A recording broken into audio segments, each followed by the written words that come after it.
Greetings, everyone, and welcome to City Lights Live, the virtual extension of the City Lights events calendar. I'm your host, Peter Maravellis, and this afternoon, City Lights, in conjunction with Akashic Books, celebrate the publication of A Dangerous Country, an American Elegy by Ron Kovic, published by Akashic Books. We are honored to have with us Ron Kovic in conversation with Kaylie Jones. Before we begin, as is customary before each event, I would like to acknowledge we are beaming to you from the unceded ancestral homelands of the Ramaytush peoples. I would like to take this moment in an offering of respect to those who have come before us as stewards of the land. Ron Kovic is an activist leading the anti-war effort in this country for many decades. He served 2 tours of duty during Vietnam War, and his experiences helped shape his activism and worldview. He has been in the fight for better treatment of injured and disabled veterans, having himself suffered extreme physical trauma while on active duty. He has played a crucial role in the organizing of American veterans movement in the United States. His story is illustrated in his memoir, Born on the 4th of July, the anti-war classic, which was adapted into a feature film.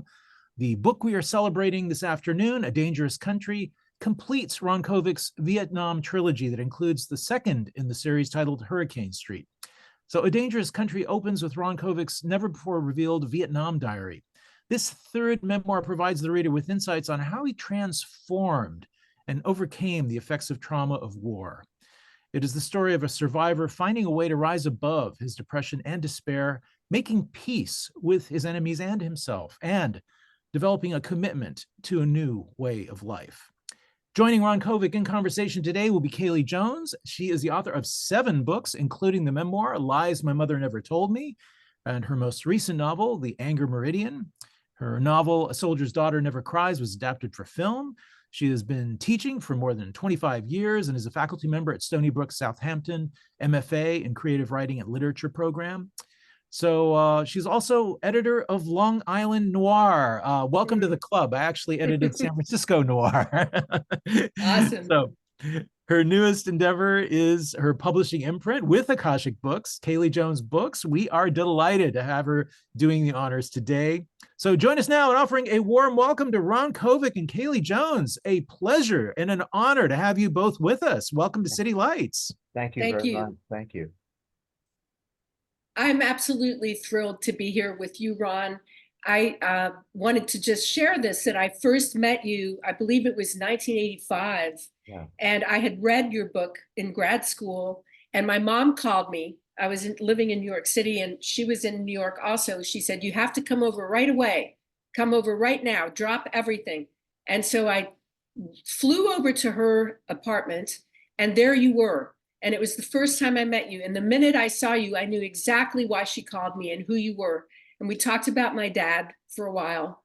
We talked about books in general and about being a veteran, you know, and what it was like to be a veteran's child, which is what I was, and which I think is really primarily who I am, is a veteran's daughter, a soldier's daughter. And I've been friends with many amazing veterans in my life, and you are truly somebody that I've loved and admired my entire life. And I'm so glad and honored to be asked to be here with you today. And we had such funny times. I remember that night we ended up at Elaine's, and my mother was terrified because you were in the wheelchair and it was snowing, and you were popping wheelies right outside, you know, on the corner of Park Avenue. You were popping wheelies, yeah. and she was saying, she was saying prayers, you know, old Catholic, you know, prayers from her childhood, Catholic prayers. She was so worried that you were going to go over in your wheelchair. You mean and there we mother. were at Elaine's. You mean your mother? My mother was, yes. She was worried that you were gonna fall over, and we went to Elaine's that night, and I think we closed it down. We sat with Elaine in the front, and we were there for hours. And you and I stayed in touch and stayed friends for many years. And for me, reading this third memoir of yours in your trilogy was particularly moving and emotional for me, because I felt like it was a parallel time, like as I knew you and as we were hanging out at that time, 1985 in New York, all these other things were going on with you that I didn't know about. But I remember dancing with you at a book party, you know, twirling around. and how brave you were, and that was the thing that always amazed me was your resilience, and you were never afraid to show your feelings, to me at least. You No. were you were in touch with your feelings, and you were not afraid to show them. And to see a man, soldier who'd fought so hard and been so hurt, be so honestly able to talk about his feelings. You reminded me of my father, because he was like that too. And I loved that about him. I really appreciate you. That really, that touches me deeply today. That really means a lot to me. And I love being with you, I just felt very comfortable with you, like a sister almost, and it was wonderful. And, I was in Chicago. I was very rootless in those years, and I moved around a lot. I was troubled, and, but I used to get a monthly check from the government, tax-free, and I would just jump on a jet whenever I got a chance. I went to Chicago and New York, uh, a lot of times having to do with the anti-war movement, but just because I just needed to keep moving. And when I Yes. was in Chicago, I remember I had a friend. I was staying at a hotel, and a friend, and Larry Heinemann's name came up, and Oh my God. oh yeah, and had just won the what?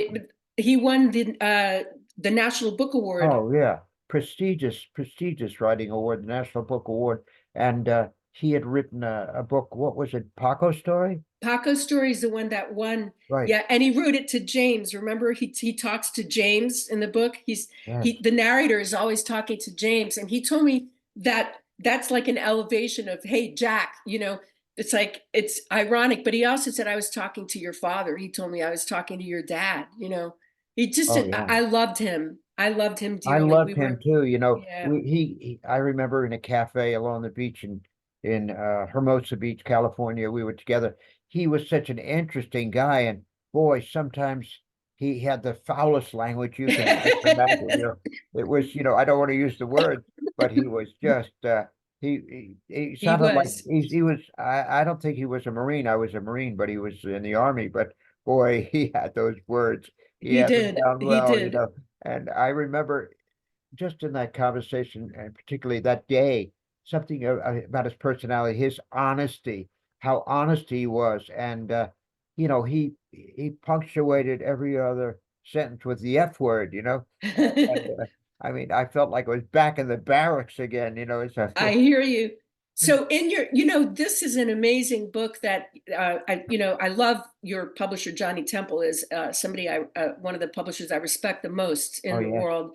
And I think that putting the diary in the front was really, really interesting and genius, because what happens is we get a sense of you as the very young man, the innocent young man, the wrestler, born on the 4th of July, all-American boy whose parents were in World War II. And so you felt in the sense that you owed them, and that you were standing up for your country. And as we go through that diary and we see the chaos and the hell that it was, we start to feel you changing. And that's such an amazing thing to witness, to actually experience it almost in real time in the book. I thought that was really, really beautifully done. And then, when you were in the hospital in the VA, reading all those books, reading all those revolutionary writers on civil disobedience and Malcolm X, and I mean, Che Guevara, what a fascinating education, but the holding back on that, you still held on to this idea of the greatness of America and fighting for the correct cause, so you fought that within yourself. And I think you did that beautifully in this book, showing that sort of constant fight between what we believe, what we're taught to believe, and what we ultimately end up learning about the world, through our experience. In regard to the diary, I had it came back in my sea bag after I was wounded, and I had gotten out of the hospital. I was in the St. Albans Naval Hospital. Actually, I was in the hospital in Da Nang, Vietnam, the intensive care ward. I was in and out of morphine every couple of hours. I survived that place. So that's where I was told that I'd be paralyzed for the rest of my life from my mid-chest down. I'd never walk again. but even back then, I was so thrilled that I had survived that day, because one of the Marines came up from behind to save me, was killed immediately, shot in the heart. I wrote about that in 4th of July.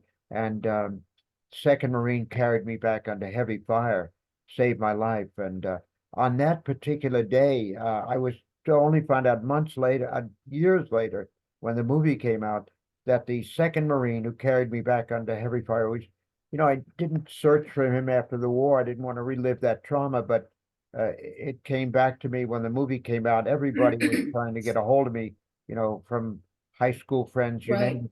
But I found out that he had been killed later that day in an artillery attack. We'd been on the northern bank of this river called Quaviet, and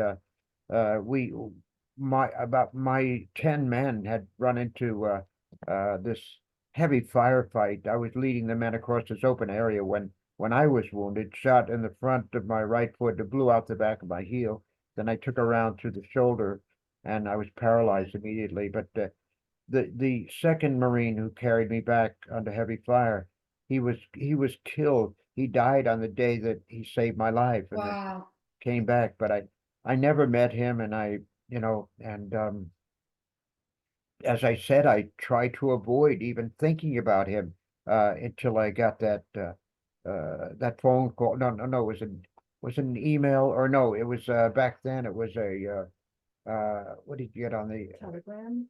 no, they leave a message on the machine back then. Right. Voicemail on the Yeah. machine. Message machine. I found that out. But to Wow. make a long story short, Larry Heineman, and I found out that there was a connection with somebody in Chicago that I knew, who, it was either Larry, it might have been Larry, giving me a contact with your mother in New York, That's And probably right. He was driving a bus. I was thinking about the he the was still in convention. Chicago, He still in was Chicago at the he time. Yeah. drove a bus during the convention, and he said he had such a complete flashback driving this bus, through downtown in the middle of that riot that was going on. Yeah. I saw him not long before he died. My daughter was going to UT Austin, and he was at uh, the College Station, about an hour and a half from there. So we rented a car and we went to see him. It was about a month before he passed away, and I'm so grateful I got to see him, because he was really, really a very special person, very special to Absolutely. me. He actually did would the word be a symposium or something with you in Southampton? Right, Yeah. right. For my dad. For your It's father, very yeah. interesting. Yeah, the veterans who, really, he said he learned a lot about writing, from reading my dad's work. And I always felt very honored by that. And, you know, he became a good friend too. And he was very, very generous with his time. He It was good when my daughter was in school in Austin, because I got to see him, which I never, we were sort of far apart, but because he was not too far away, we got to see each other. Will you read a little bit for us, like the intro of the Sure. book, and maybe one little piece of the diary, and we can continue I talking, and will. If you don't mind, yeah, I will. Yeah. it would be And, wonderful, yeah. and give people a little taste of what we're talking about here. Turn off your Oh. electricity. She told me to turn off the electricity in my electric wheelchair. I wanted to say something about the diary. Now, the diary came back in my sea bag, and I would look into it from time to time. But it was difficult for me. It would bring back memories. I would have nightmares at night, anxiety attacks, and I sometimes I didn't look at it for months and months, and sometimes I wouldn't look at it for years. But I kept it all of these years. Yes. I kept it almost every day, even in training prior to going over to Vietnam, volunteering for my second tour of duty. And um, I I was, I was thinking about this third book. I don't know if your dad ever told you, but you're always, we writers, authors, we're always thinking of books long before we write them even. We're in my mind, I thought of 4th of July when I was in the Bronx hospital, laying in a hospital bed, Hurricane Street. I had thought about that in the early 70s before I wrote it, and I was going to write that. And this last book was, I knew about this book because I was aware of the traumas, of the experiences that I went through, that I wanted to write about. It was probably the truest or the most honest book I could write. And Yes. it was a book that I was hesitant to write, so I made it the last book.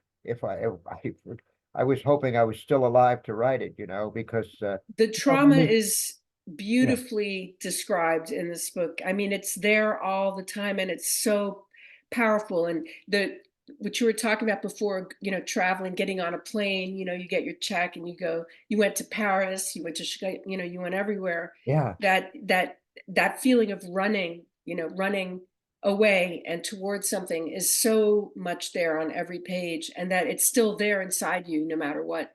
oh yeah. You can't outrun it. No, these And I think you were did a beautiful job of capturing that here, that incredible, the unhealed trauma, which probably will always be there and will heal somewhat, but not yeah. completely. I think you Well, did a beautiful job on that's capturing that for that's us. very well said. But in relation to the diary, um, I had thought about, I'd begun to do a dangerous country in American Elegy, and um, I I knew how I wanted to begin it. And the second part right after the diary is called "A Violent Spring." Right. It was a violent spring. Martin Luther King had been killed in Memphis, and it begins something like that. But I didn't know whether to begin the book there. I wanted to grab the reader right away, and at the same time, I knew the diary represented, collectively speaking, in many ways, it represented where the American people were at the beginning of the war, still wanting to believe post-World War II suburbia, my mother, my father having served in the Navy, my love of this country, having born on this country's birthday, born on the 4th of July. And so I wasn't sure whether I could begin the diary or begin the book with the diary in front of so I went back and forth. But I Hmm. asked Terry Ann, for her advice, and she strongly recommended that the diary lead the book, that the diary be in the front. And I think that's good advice. so you talked about it was genius to put the diary in the front. Yeah. Well, Well, there we go. We can if thank there Terry was a Ann. if there was a genius, it's got to be Terry Ann Farron, because Exactly. she finally convinced me. Yes, you're not seeing this way, the way maybe you're too close to this. Yeah. I'm seeing this is very powerful. It's very personal. So I trusted her, and she was Yes, right. She she was was right. right. Yeah. She was right. Well, maybe you can read us a little piece of that and the intro. And it seems like a lot of people are interested too. There are going to be questions about where we are now in the world, and we can come to that after we hear Sure. you a bit and talk about, um, you know, Here's a how little bit. things circle around. Here's a Please. little bit of the. Can you see me? Yeah. Yeah. Yep. Here's a little bit of the introduction, if I could read that. This is the very beginning of the book. And of course, the book is dedicated to Terry Ann Farron. Introduction of A Dangerous Country to American Elegy. Born on my country's birthday in 1946, I grew up in the shadow of the Cold War after the great victory of World War II.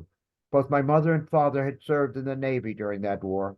It was where they met and were married, and we, their children, were to be called the baby boom. It was a beautiful time, a time of innocence, a time of patriotism, a time of loyalty, conformity, and obedience. The threat of communism was everywhere.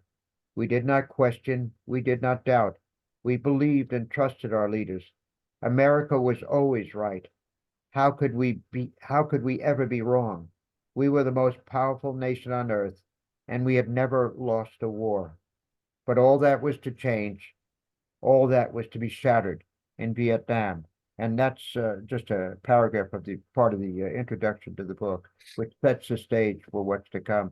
The baby boom generation, post-World War II children who grew up in the 50s and 60s and 70s. Yeah. So let's see, what else? Let me see. This is the Vietnam Diary begins the book. July 7th, 1967, Cherry Point, North Carolina.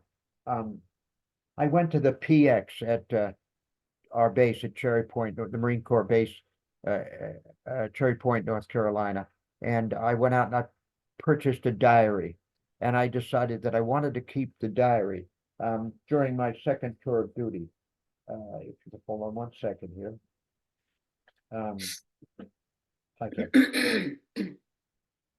Another thing I write in the introduction was before leaving the base at Cherry Point, North Carolina, I decided to purchase a diary at the PX to record my daily thoughts and feelings during my second tour of duty. Rather than beginning each diary entry with a typical Dear Diary, I chose to begin with Dear Joe to honor my good friend and fellow Marine, Joe Fusey, who I had served with at the Marine Corps Barracks in Norfolk, Virginia. So I talk about that. And part one is a Vietnam Diary, 1967 to 1968. Now, the very first entry in the diary is July 7th, 1967, Cherry Point, North Carolina. Dear Joe, was promoted to sergeant today and was told my orders for Vietnam were in. I am due in Camp Pendleton, California, the 12th of August. This means I must check out and leave by next week if I want 20 days leave. The family left for Wisconsin on Friday, and I might drive up and see them on my leave. Tom is home for the All-Star game. Can't believe I'm finally leaving for Vietnam. After 15 AA forms and 3 months of consistent volunteering, I finally made it.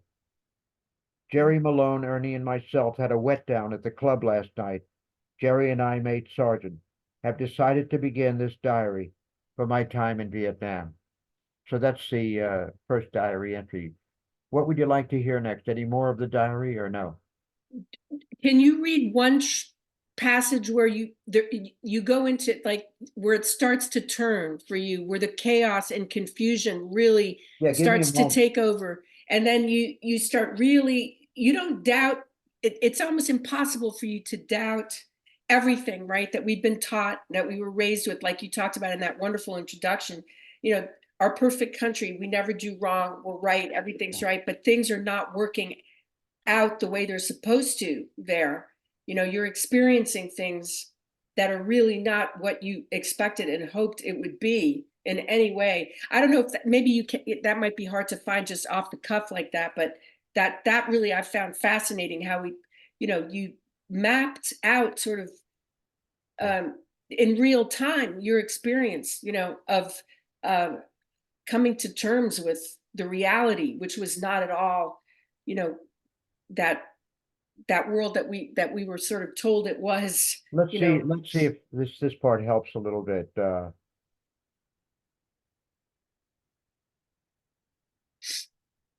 October 16th, 1967. Took out patrol last night. Had a firefight with 25 VC. Wilson was killed. We took one prisoner and might have killed 4 VC. Lord, I feel so lousy about Wilson. 1 minute I was talking to him. The next he was shot through the neck, dead. We held up in the ditch along the beach until a reaction squad came. The major briefed me and told me my men had done a fine job out there. When Wilson got hit, the doc and Houston ran out and pulled him back under heavy fire. I'm putting them both up for the Bronze Star. I hope they get it. I'm in sort of a daze. I couldn't sleep last night, kept seeing Wilson lying there dead. It's not hard to die over here, Ron.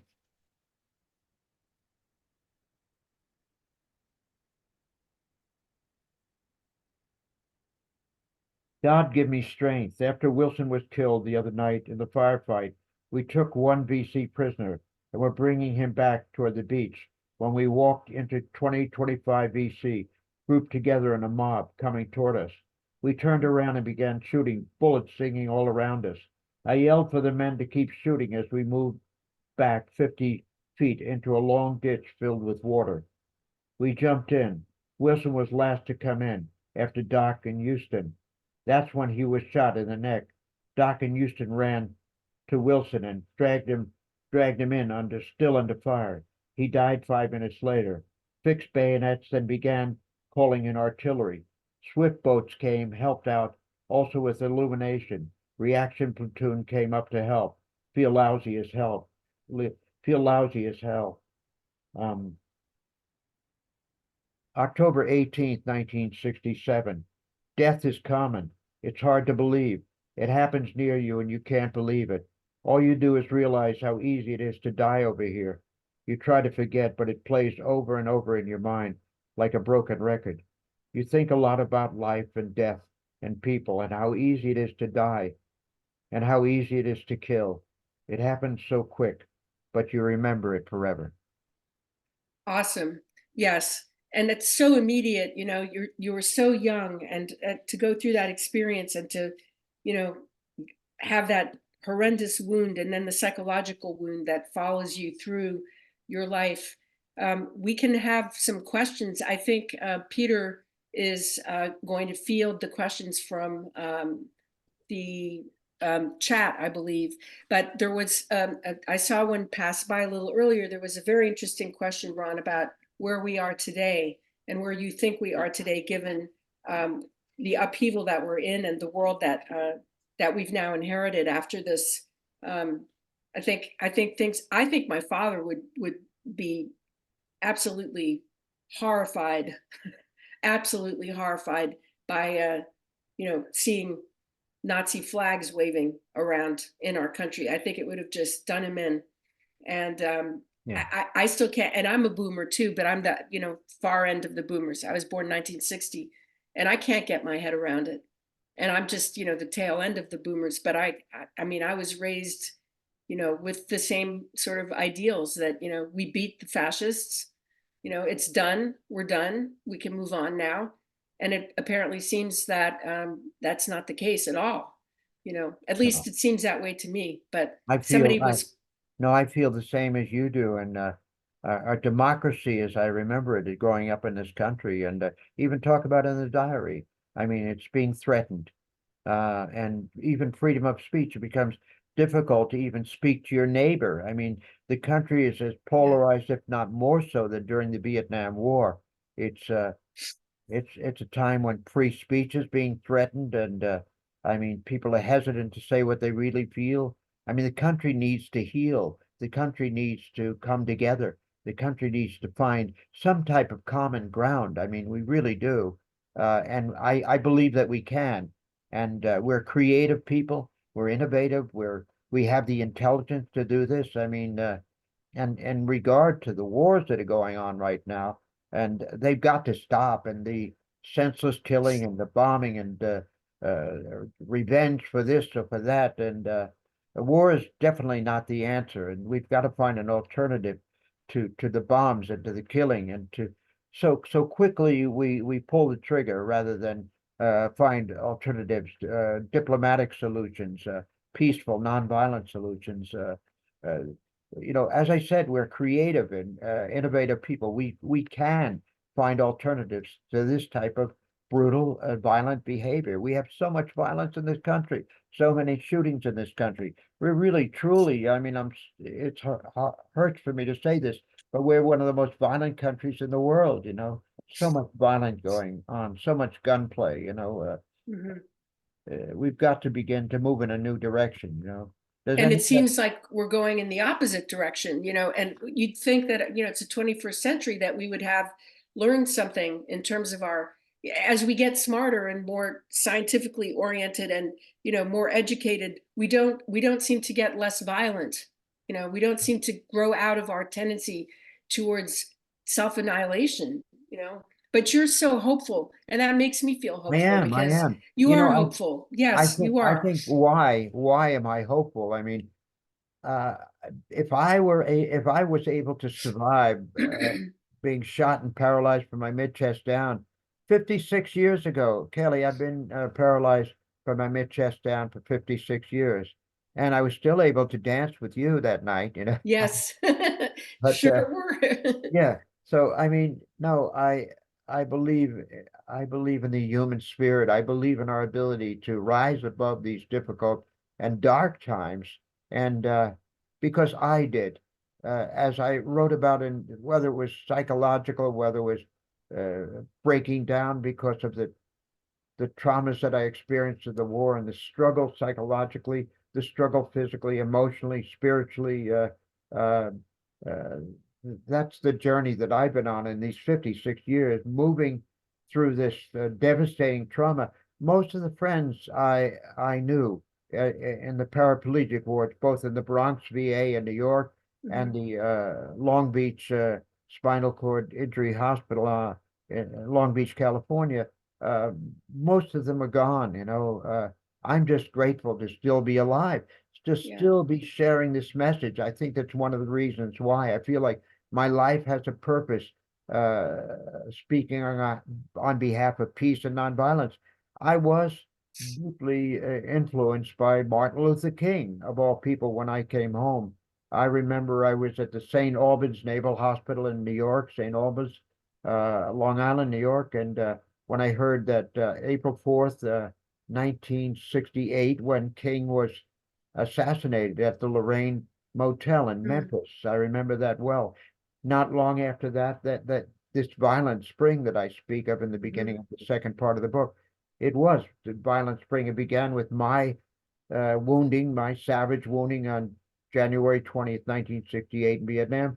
And then I'm in the St. Albans Naval Hospital, and there's King killed that day, assassinated. And then Robert F. Kennedy, the Ambassador Hotel in Los Angeles.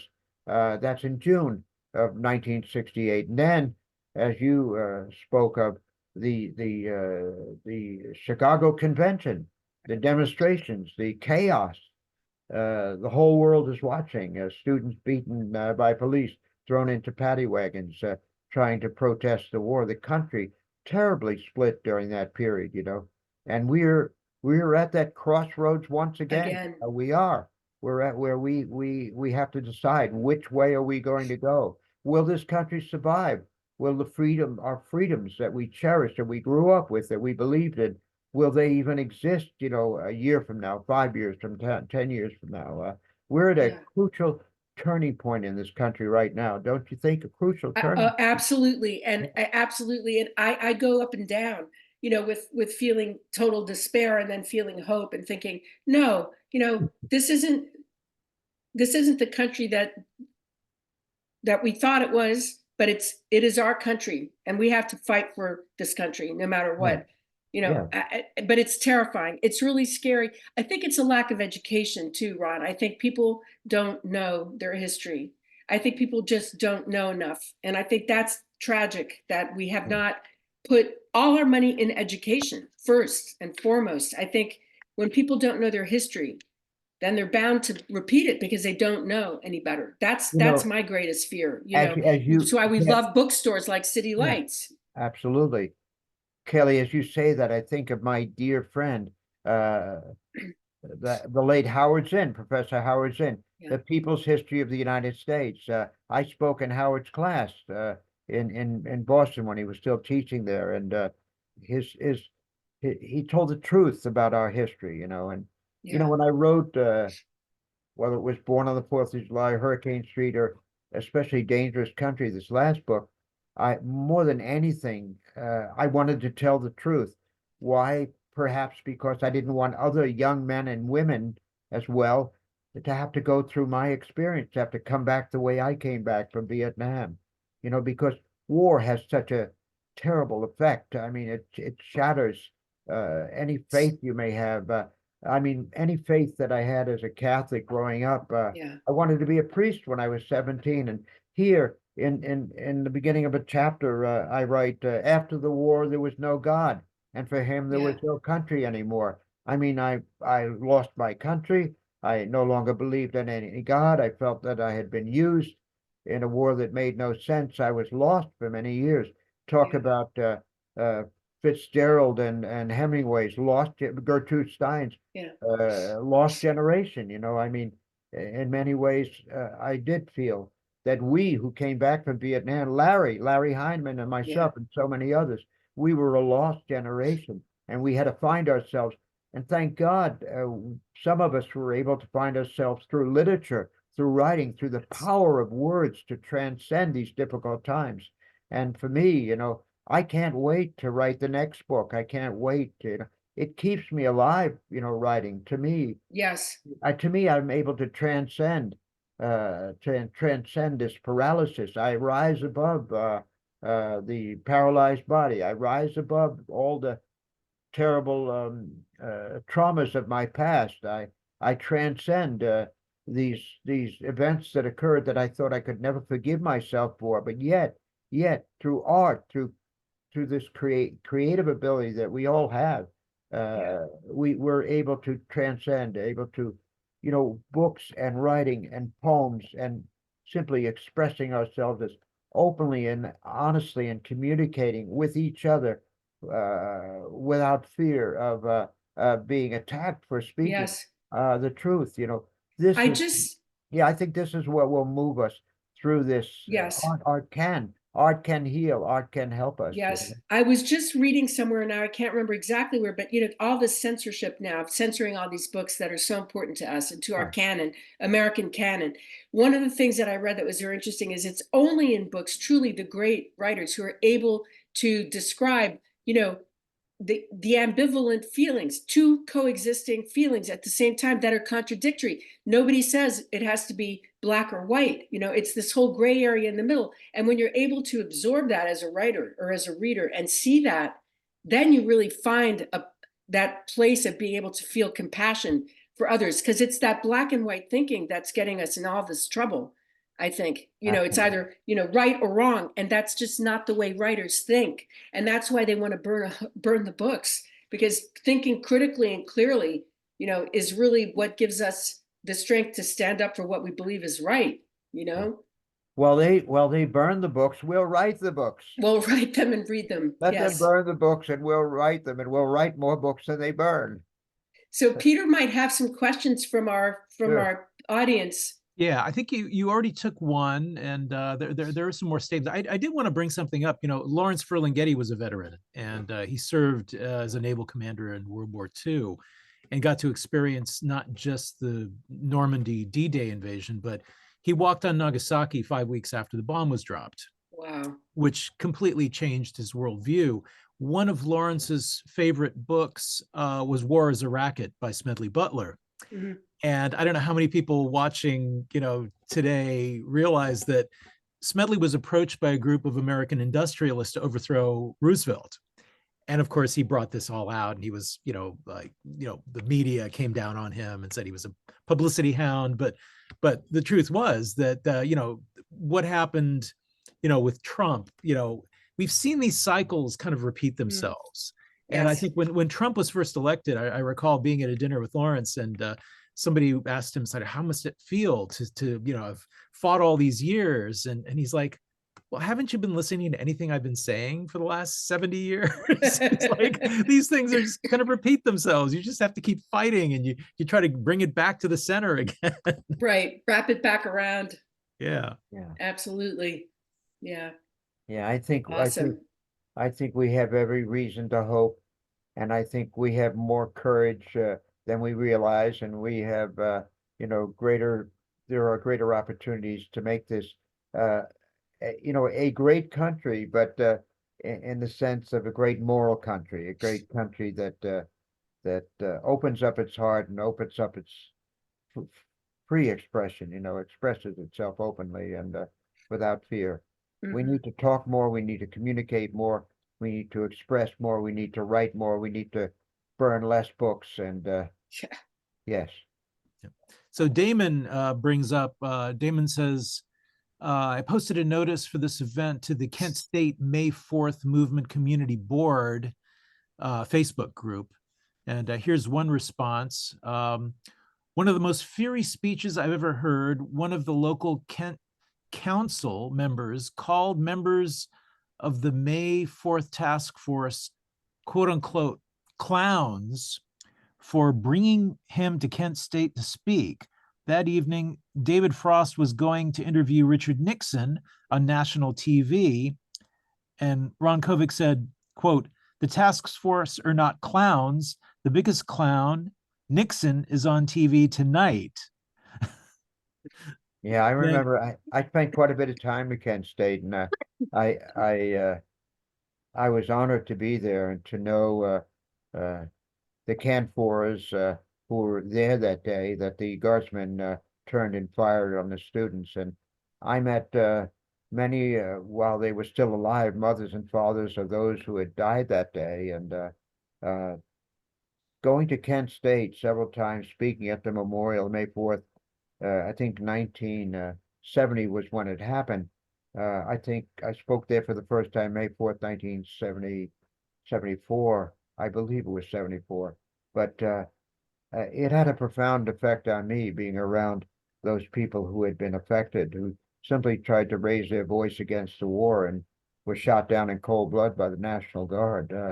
That was a difficult day for our country, you know. Oh, yeah.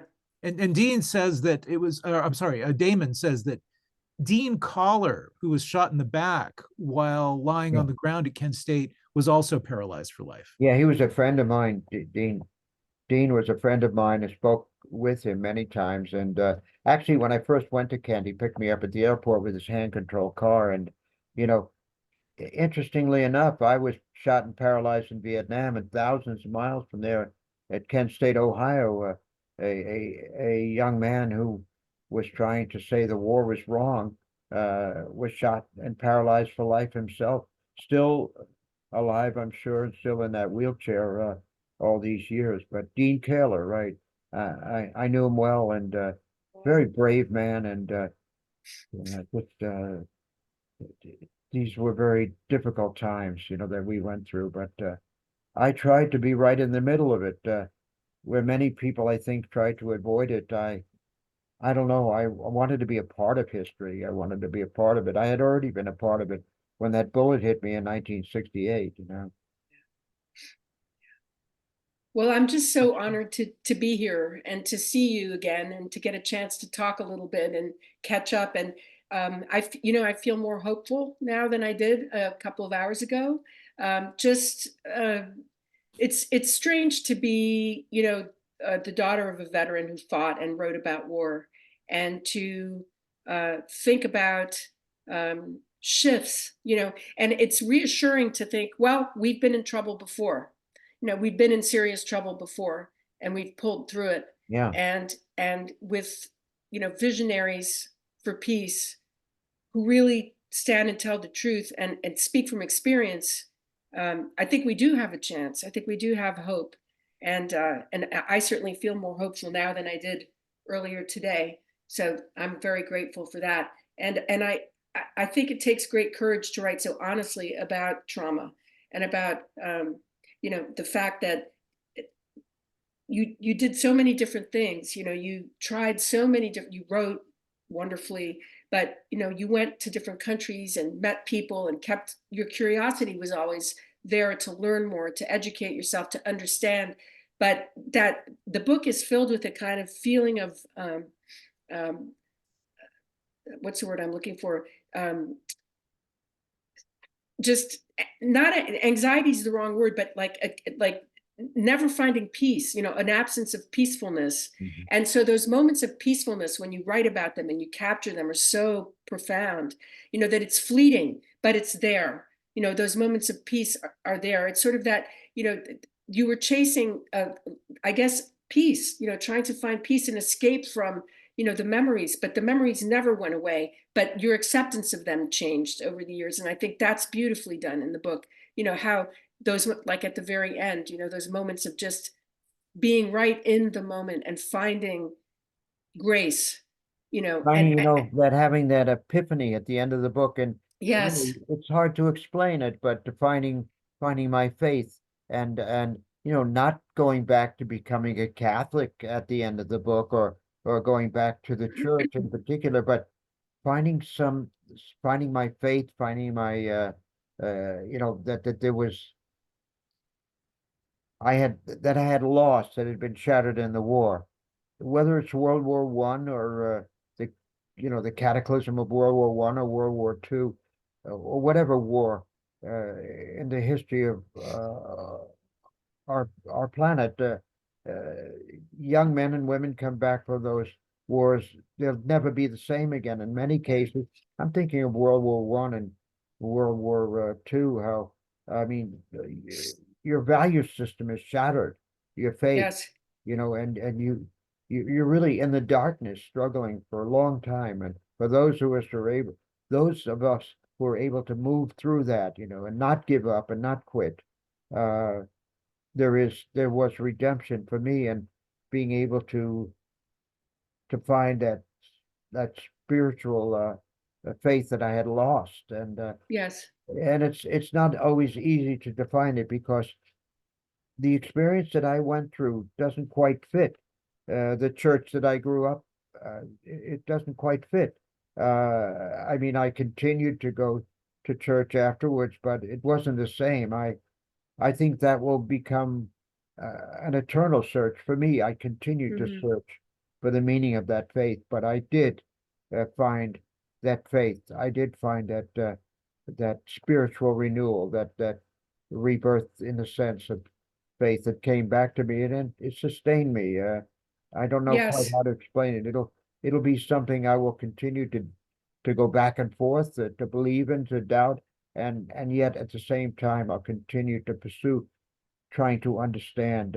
But I know that something changed that day when I left the university and I went back Mhm. toward the ward. That something wound inside of me, psychological, physical, something had healed inside of me. And when I went back toward the paraplegic ward, uh, I wondered for a moment whether or not this was just that one day, one experience. But no, this continued for the next couple of weeks, months, years, and it's never left me. That change that occurred on that day, something profound had happened that day in crossing from Mhm. the hospital grounds to the university, and then going back. There was something that profound that happened that day at the university that still affects me to this day. You Yeah, know, and you wrote that beautifully, even though it's very difficult to write about. There's nothing harder, I think, to write about than those moments of, you know, epiphany, moment of grace. So yeah. difficult, and I thought you did a beautiful job with that, and it really did make me feel it myself, and I think that's a gift, Yeah, to I think be. that's something It's a gift.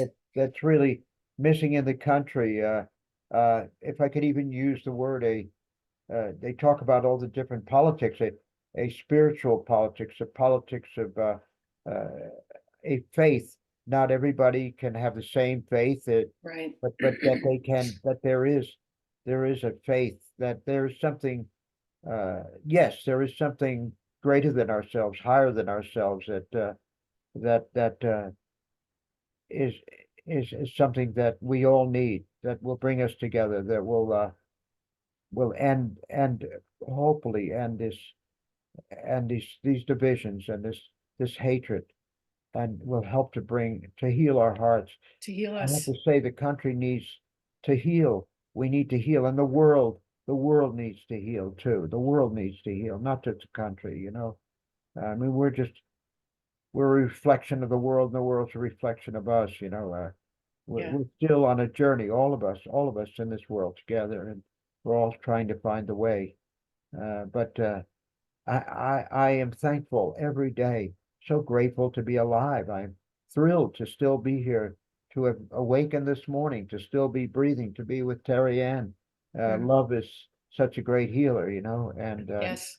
if we're ever lucky enough to find love, whether it's with a friend or a girlfriend or a wife or whatever it may be, um, but love is love is one of the answers to our difficulties these days. I believe that, and Yes. never giving up.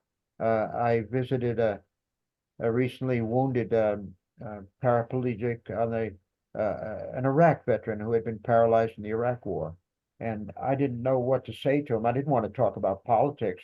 I Hmm. decided to simply say, "How are you doing? What can I do for you? Can I go to the PX? Do you need anything?" Just the basic, simple things. And all we can do sometime is, the most important thing is just to be kind. What can I do to help you?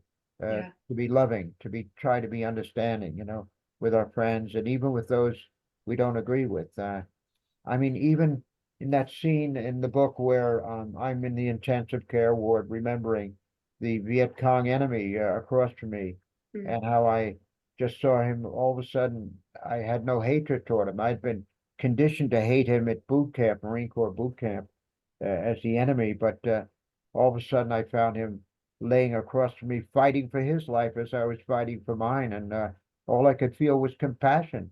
All I could feel was, I wish you well. Yeah. So we're not that, even our sworn enemies, they're human beings, and we have to find a bridge to reach one another through these difficult times. I don't know if that makes any sense, It but makes very much sense. yeah. It makes sense But to me. even with all the difficulty, the pain, and the trauma of what I went through, really, what an education I've received, huh? I mean, Yeah. I dropped out of a lot of schools, but what an education, kicked out of a few, but what an education, education it is for me. And the joy, the joy of writing, the joy of creating, whether I'm creating a sculpture or creating an art piece, because I wrote about that. I think there's a chapter in the book called The Art of Healing, where I'm in a cottage in over the Golden Gate Bridge in Ross, California. Ross, just over the Golden Gate Bridge. And I've got a little cottage that I've rented in Ross, and I've done a couple of 200 paintings, and I couldn't stop painting all night.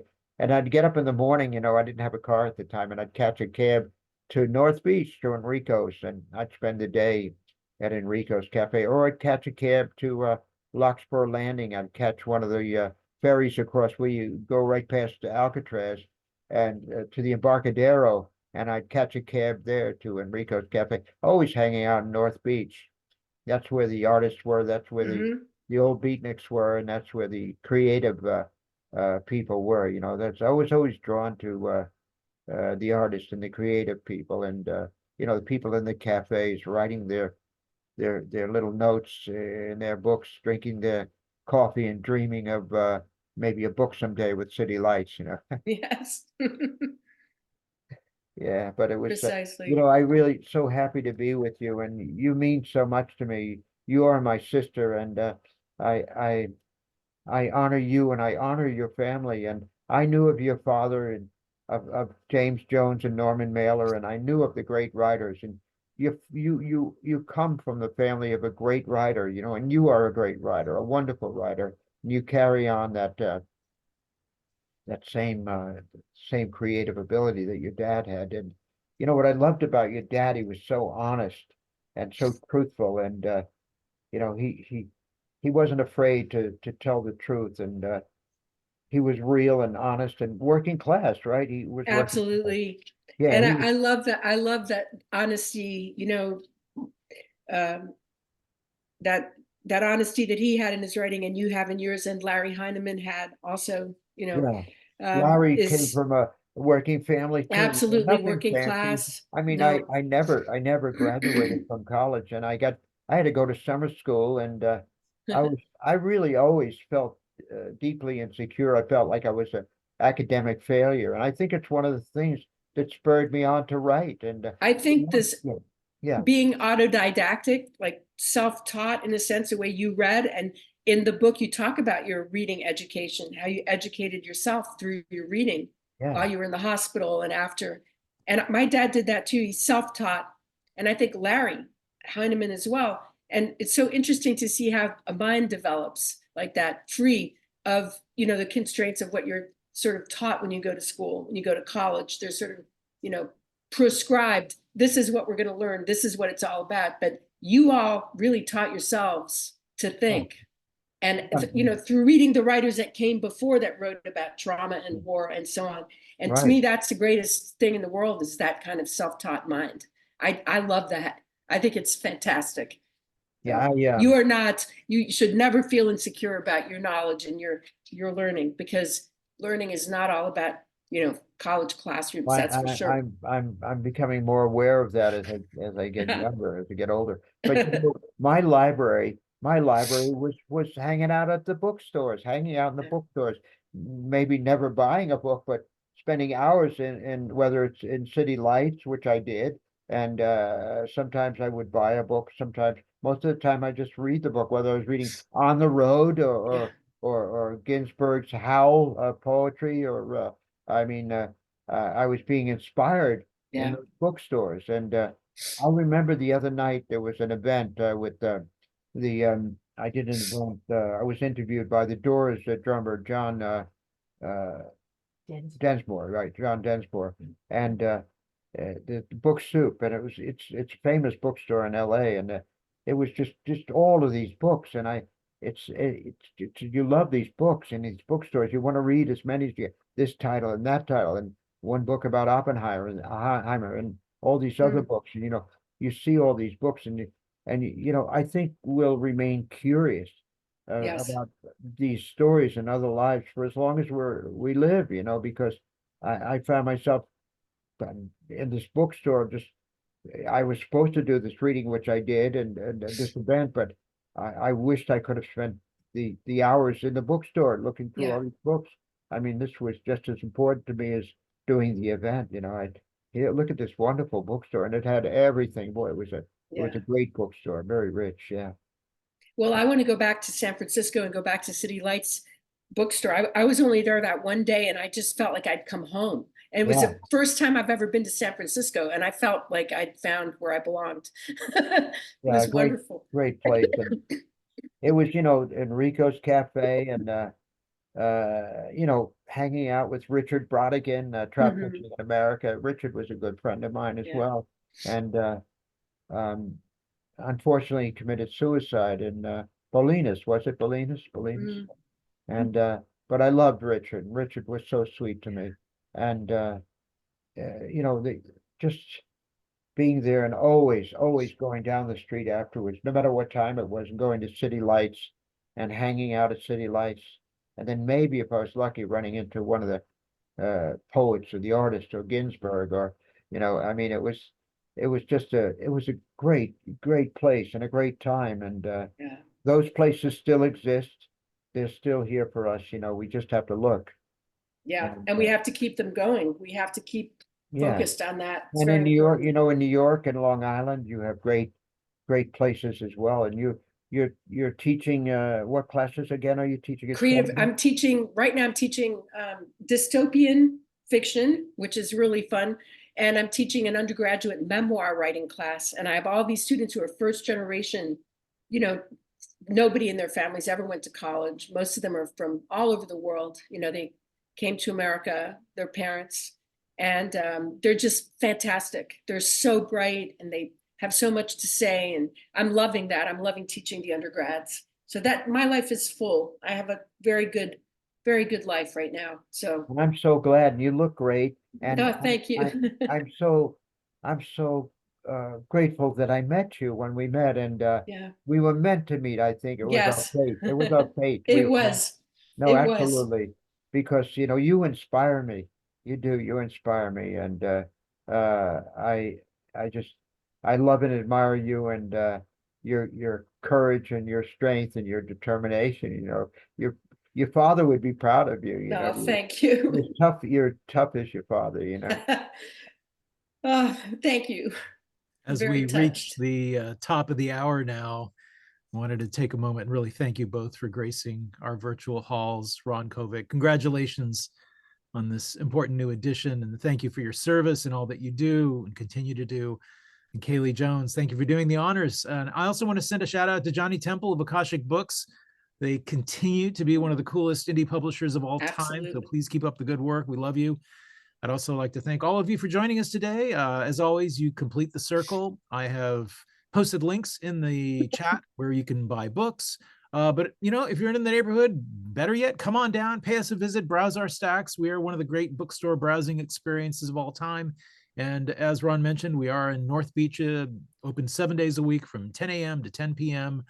Today's program was made possible by support from the City Lights Foundation, continuing the legacy of our founder, the late Lawrence Ferlinghetti, through our public events, our community outreach, and our publishing program, all dedicated to sustaining a vibrant community of readers, writers, and independent thinkers. So goodbye, everyone. Take care. We hope to see you all again soon. I'll see you, Kaylee. Bye bye See you now. soon.